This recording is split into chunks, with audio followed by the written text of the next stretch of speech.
This free step-by-step video comes to you directly from Haynes. You can complete more than 200 jobs on this vehicle when you purchase the complete Haynes online manual at haynes.com. Air filter element renewal. Open the bonnet by pulling the lever in the passenger's footwell and release the catch. Use the prop to support the bonnet.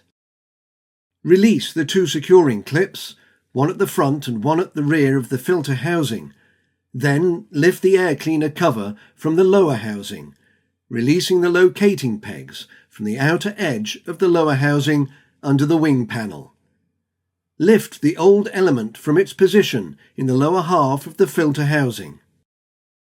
Clean the inside of the lower housing and cover, removing any dirt, leaves and debris that has been drawn up into the filter housing. Fit the new element into the housing, with the seal uppermost.